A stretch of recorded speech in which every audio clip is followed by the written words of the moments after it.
돌들이 무너져 내립니다. 거대한 성전 벽이 갈라지고 불길이 지붕을 삼킵니다. 사람들은 성전 밖으로 달아나고 로마 군인들이 안으로 들어옵니다. 서기 70년 예루살렘, 유대인들이 영원하리라 믿었던 성전이 무너지고 있었습니다. 그런데 이 파괴가 일어나기 약 40년 전이었습니다. 한 사람이 성전 안에서 상을 엎었습니다. 그 사람은 로마 군인이 아니었습니다. 갈릴리에서 올라온 예수였습니다. 그날 예수께서 엎으신 것은 작은 상 몇 개뿐이었습니다. 하지만 그 행동은 어쩌면 성전 전체를 향한 질문이었습니다. 도대체 이곳은 누구의 집인가? 그리고 이곳에서는 무엇을 사고 팔고 있는가? 시간을 거슬러 그날로 돌아가 보겠습니다. 6월절이 가까워지자 예루살렘은 사람들로 넘쳤습니다. 갈릴리와 유대뿐 아니라 먼 타국에서도 사람들이 왔습니다. 그들이 향한 곳은 예루살렘 성전이었습니다. 누군가는 재물을 가져왔고 누군가는 돈을 들고 왔습니다. 성전세를 내기 위해서는 적절한 화폐가 필요했습니다. 그래서 성전 주변에는 환전상들이 자리 잡았습니다. 제사를 위한 소와 양, 비둘기도 필요했습니다. 멀리서 짐승을 끌고 오는 것은 쉬운 일이 아니었습니다. 그러니 성전 가까이에서 재물을 구하는 일 자체는 순례자들에게 필요한 편의이기도 했습니다. 문제는 장사가 있었다는 사실만이 아니었습니다. 예수께서 보신 것은 그보다 깊은 곳에 있었습니다. 예수께서 성전에 들어갑니다. 그곳에는 소와 양이 있었고 비둘기를 파는 이들이 있었습니다. 환전상들은 자리를 잡고 돈을 바꿔주고 있었습니다. 동전이 부딪히는 소리와 짐승들의 울음이 섞였습니다. 사람들은 값을 흥정하고 재물을 확인했습니다. 누군가는 기도했고 누군가는 계산했습니다. 거룩한 공간과 시장의 풍경이 한 장소에 겹쳐 있었습니다. 그 순간 예수께서는 끈으로 채찍을 만드셨습니다. 그리고 양과 소를 성전에서 몰아내셨습니다. 환전상들의 돈을 쏟고 그들의 상을 엎으셨습니다. 동전이 바닥을 구릅니다. 사람들이 놀라 뒤로 물러섭니다. 그리고 예수께서 말합니다. 내 아버지의 집을 장사하는 집으로 만들지 말라. 이 장면이 낯섭니다. 병든 사람에게 손을 내밀고 죄인과 함께 식사하던 예수입니다. 그런데 성전에서는 직접 상을 엎습니다. 왜였을까요? 단순히 성전 안에서 물건을 팔았기 때문일까요? 그렇게만 보면 이 사건은 이해하기 어렵습니다. 당시 성전은 단순한 예배 공간이 아니었습니다. 종교의 중심이면서 경제의 중심이었습니다. 성전 운영에는 돈이 필요했고 제사에는 재물이 필요했습니다. 환전도 필요했고 재물을 파는 사람도 필요했습니다. 그러나 필요한 제도가 권력이 되는 순간이 있습니다. 사람이 하나님께 나아가기 위해 반드시 거쳐야 하는 통로를 누군가 관리하고 통제하기 시작할 때입니다. 그때 예배를 위한 제도는 예배자보다 커질 수 있습니다. 신앙을 위한 돈이 돈을 위한 신앙으로 바뀝니다. 예수께서 성전에서 본 문제의 중심이 바로 그것이었습니다. 먼 길을 걸어온 순례자들은 성전에 도착했습니다. 그들의 주머니에는 각 지역에서 사용하던 화폐가 있었습니다. 그러나 성전세를 납부할 때는 통용되는 화폐가 따로 있습니다. 당시 널리 사용된 것이 티로 세겔이었습니다. 은의 순도가 높고 일정하여 성전세에 사용된 화폐였습니다. 결국 다른 화폐를 가져온 이들은 돈을 바꿔야 했습니다. 그 일을 맡은 사람들이 성전의 환전상들입니다. 돈을 바꾸는 과정에는 수수료도 따라 붙었습니다. 선택권이 많지 않은 순례자에게 그 비용은 부담이었습니다. 재물도 마찬가지였습니다.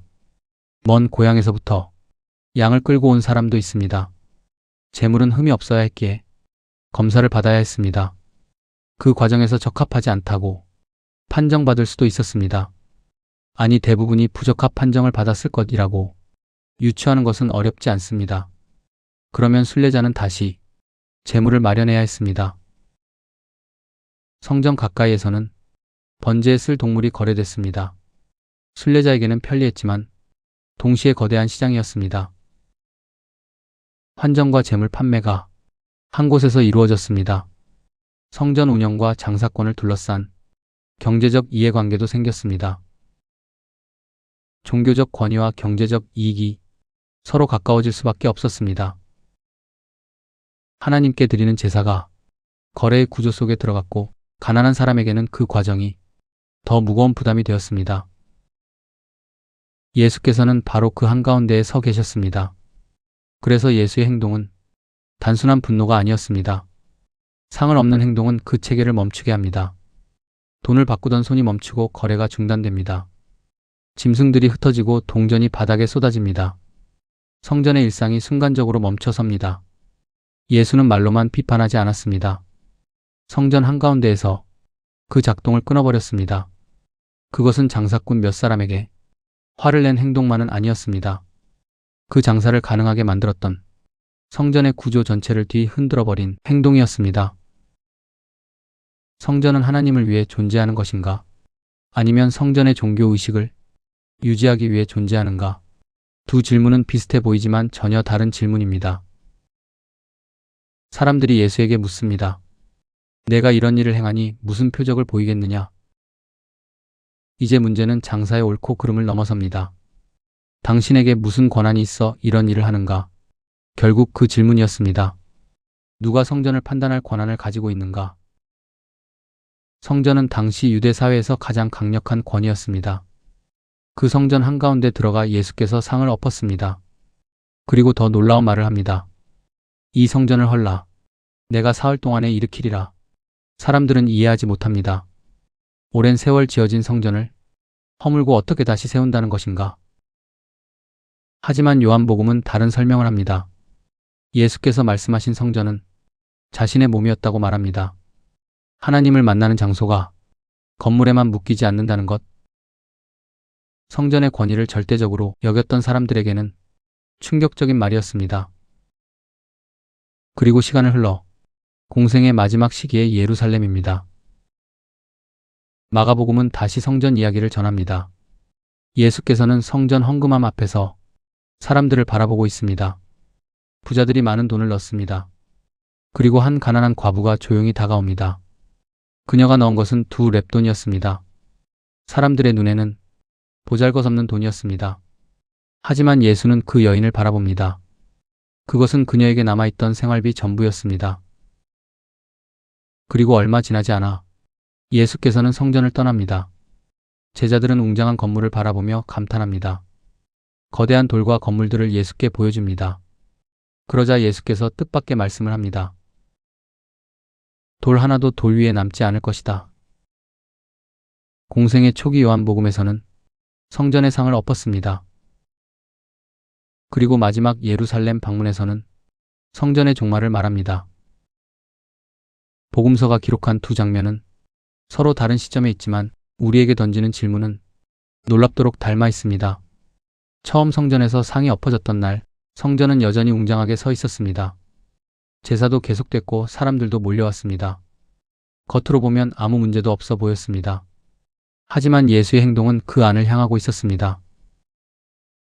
하나님께 나아가는 길과 돈이 너무 가까워진 모습, 사람을 위한 제도가 사람 위에 올라선 모습, 거룩함을 지킨다는 명분과 경제적 이해관계가 얽힌 모습.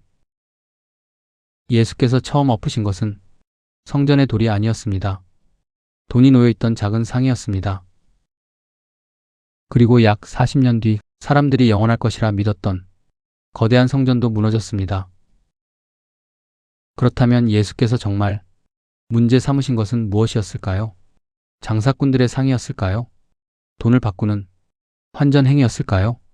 아니면 하나님을 위한 제도가 어느 순간부터 사람과 돈과 권력을 위해 움직이기 시작한 것이었을까요? 성전은 무너지기 전에 이미 다른 균열을 보이고 있었습니다. 예수께서는 그 한가운데에서 가장 먼저 상을 엎었습니다. 그날 바닥에 흩어진 동전은 작은 사건처럼 보였습니다. 하지만 그로부터 약 40년 뒤 성전의 돌도 흩어졌습니다. 신앙은 언제부터 무너지기 시작하는 것일까요? 건물이 무너지는 그날부터일까요? 아니면 하나님보다 돈과 제도와 권력이 더 중요해지는 바로 그 순간부터일까요?